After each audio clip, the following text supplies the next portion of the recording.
நண்பர்களே, cinema கதைப்போம் YouTube சேனலுக்கு உங்களை அன்போடு வரவேற்கிறேன். இன்னைக்கு நம்ம பார்க்க போற தலைப்பு ஆர்டிஃபிஷியல் இன்டெலிஜென்ஸ் சினிமா கலையை அழிச்சிருமா அப்படிங்கிறது தான். ஸோ இதுக்கான புரிதலுக்கு முதல்ல ஆர்டிஃபிஷியல் இன்டெலிஜென்ஸ்னா என்னன்னு நம்ம முதல்ல பார்த்துருவோம். ஆர்டிஃபிஷியல் இன்டெலிஜென்ஸ்னா செயற்கை நுண்ணறிவு தொழில்நுட்பம். செயற்கை நுண்ணறிவு அப்படின்னா என்ன பண்ணும் அப்படின்னா, இன்னைக்கு நம்ம வந்து ஒரு கணினிமயமான உலகத்தில் இருக்கோம் இணையதளம் மூலமாக.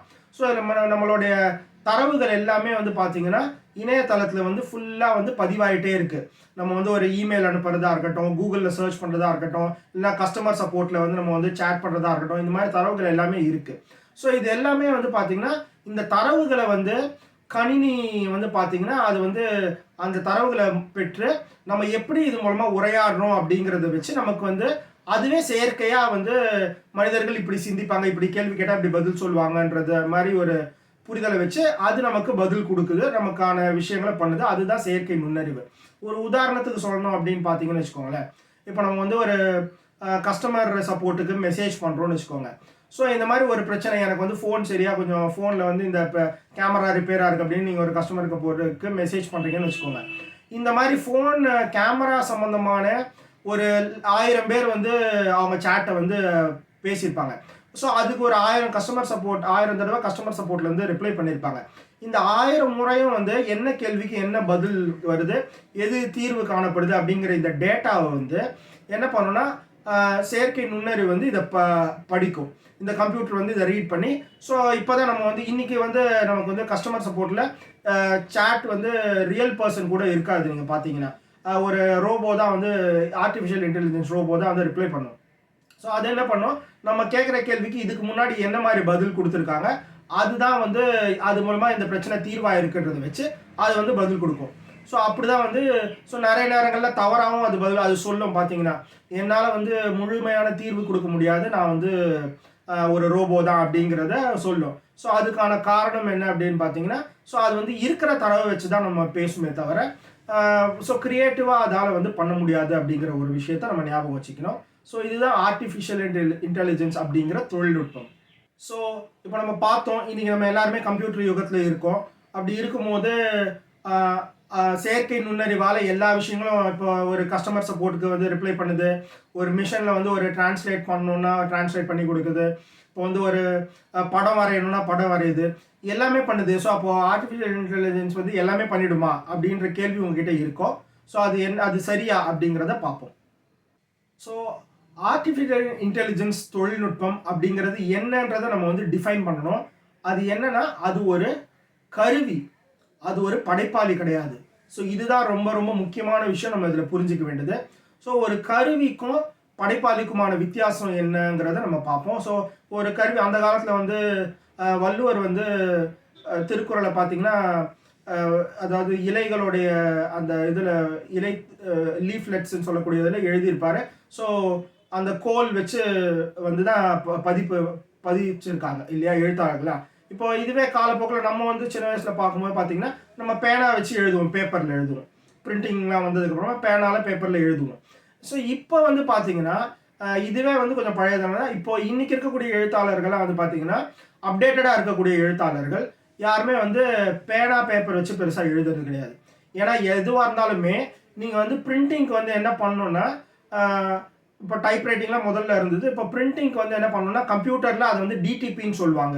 இன்றைக்கி ஒரு அசிஸ்டன்ட் டைரக்டராக போகணும் அப்படின்னா முதல்ல டிடிபி தெரியுதா, தமிழில் இங்கிலீஷில் டைப் பண்ணுவீங்களா அப்படிங்கிறது தான் முதல் கேள்வியாக கேட்பாங்க. ஸோ அந்த தகுதி இருக்கணும்னு பார்ப்பாங்க. ஸோ அப்படி பார்க்கும்போது கம்ப்யூட்டரில் இப்போ வந்து டைப் பண்ணுறவங்க தான் பல எழுத்தாளர்கள் அப்டேட்டடாக இருக்கிற எழுத்தாளர்கள்லாம் வந்து கம்ப்யூட்டரில் டைப் பண்ணுறாங்க. ஸோ அப்படி தான் நேரடியாக வந்து அவங்க வந்து பிளாகில் பப்ளிஷ் பண்ணுறதா இருக்கட்டும், இல்லை பப்ளிஷர்கிட்ட கொடுத்து புத்தகங்களாக வெளியிடுறதா இருக்கட்டும். ஸோ அப்படி ஒரு கருவி வந்து இன்றைக்கி எழுதுகோல்லேருந்து பேனாலேருந்து கீபோர்டாக மாறிடுச்சு. ஸோ இப்படி தான் கருவிகள் வருது. ஸோ அப்படி ஒரு கருவி தான் வந்து பார்த்திங்கன்னா இந்த செயற்கை நுண்ணறிவு அப்படிங்கிற ஒரு கருவியும். ஸோ இதை வந்து நீங்கள் ஒரு பேப்பர் இருக்குது, ஒரு பேனா இல்லைன்னா ஒரு பேப்பர் பேனா இருக்குன்னு வச்சுக்கோங்களேன். 2 பேர் இருக்காங்க. ஒருத்தர் வந்து ஒரு சிறந்த எழுத்தாளராக இருக்கார், ரொம்ப திறமை வாய்ந்த எழுத்தாளர். இன்னொருத்தர் ஒரு சாதாரணமான ஆள் இருக்காருன்னா, ஸோ 2 பேருக்கும் வந்து ரொம்ப ஒரு காஸ்ட்லியான பென் வந்து கொடுக்குறீங்க, ஒரு ரொம்ப விலை உயர்ந்த ஒரு பயங்கர குவாலிட்டியான ஒரு பென் ஒன்று தரமான ஒரு பேனாவை கொடுக்குறீங்கன்னா 2 பேர்கிட்ட இருந்தும் ஒரே மாதிரி வருமானா கிடையாது. ஸோ யார் வந்து அதிக பயிற்சியோட நல்லா எழுதுறாங்களோ அவங்க தான் வந்து நல்லா எழுதுவாங்க இல்லையா. கதை வந்து அவங்க சிறந்த பேனா காஸ்ட்லியான பெண்ணு ஒருத்தர்கிட்ட இருக்குன்றதுக்காக அவங்க கிட்ட வர கண்டென்ட் வந்து ஒரு தரமான ரொம்ப தரம் உயர்ந்த கண்டென்ட்டாக வரும்னு கிடையாது. ஸோ அது வந்து எழுதுறவங்களுடைய அறிவுத்திறன் அவங்களோட அனுபவம் இதெல்லாம் சார்ந்து தான் வந்து அந்த கதை வந்து பேப்பரில் கரெக்டாக வரும். ஸோ ஸோ பேனாவுக்கும் கதைக்கும் சம்மந்தம் கிடையாது. எழுத்தாளருக்கும் கதைக்கும் எழுதுறவங்களுக்கும் கதைக்கும் தான் சம்மந்தம் இருக்குன்றது தான் ஏஐ மூலமாக நம்ம தெரிஞ்சுக்க வேண்டிய ஒரு முக்கியமான ஒரு விஷயம். ஸோ இப்போது ஏஐனா என்னன்னு பார்த்தோம். ஏஐ வந்து கருவிங்கிறதும் ஸோ திறமை தான் முக்கியம் அப்படிங்கிறதையும் நம்ம வந்து பார்த்தோம். ஸோ இப்போ இந்த ஏஐ டூலை வச்சு கருவியை வச்சு என்ன பண்ணுறது அப்படிங்கிறது நீங்கள் வந்து ஏன்னா இப்போ வந்து கண்டுபிடிச்சிட்டாங்க. இப்போ வந்து எல்லா இடங்களையும் ஏஐன்னு சொல்லி எல்லாமே வந்து எங்கே பார்த்தாலும் ஏஐயாக இருக்குது. ஸோ அப்படி பார்க்கும்போது அப்போ என்ன பண்ணணும் நம்ம அப்படின்னா, ஸோ நம்ம வந்து என்ன பண்ணணும்னா இப்போ நம்ம வந்து பேனால் எழுதணும். இப்போ வந்து கம்ப்யூட்டர் வந்ததுக்கப்புறம் என்ன பண்ணோம், டைப்ரைட்டிங் கற்றுக்கிட்டோம். அதே மாதிரி இப்போ ஏஐன்னு வரும்போது ஏஐயை பயன்படுத்துறதுக்கு கற்றுக்கணும். ஸோ இப்போ ஏஐ கிட்ட ஒரு படம் வரைஞ்சி கொடு அப்படின்னா, ஸோ அதுக்கு வந்து நம்மளுடைய ஒரு இன்ஸ்ட்ரக்ஷன்ஸ் கமாண்ட் ஜென்ரலாக கொடுக்குறோம். இப்போ அதுக்கு தான் இப்போ அந்த கட்டத்தில் தான் நம்ம இப்போ எல்லாருமே இருக்கோம். ஸோ இப்போ சாட் ஜிபிடி வந்தது.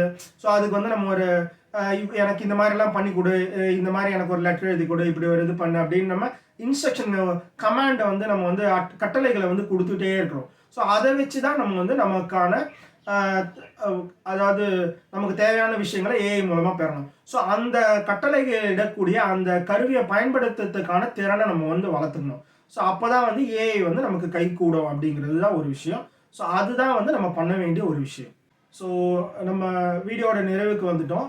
இது மூலமாக என்ன அப்படின்னா, ஆர்டிஃபிஷியல் இன்டெலிஜென்ஸ் அப்படிங்கிற செயற்கை நுண்ணறிவு நம்ம சினிமா கலையை வந்து அழிக்க வாய்ப்பே இல்லை அப்படிங்கிறது தான் ஒரு விஷயம்.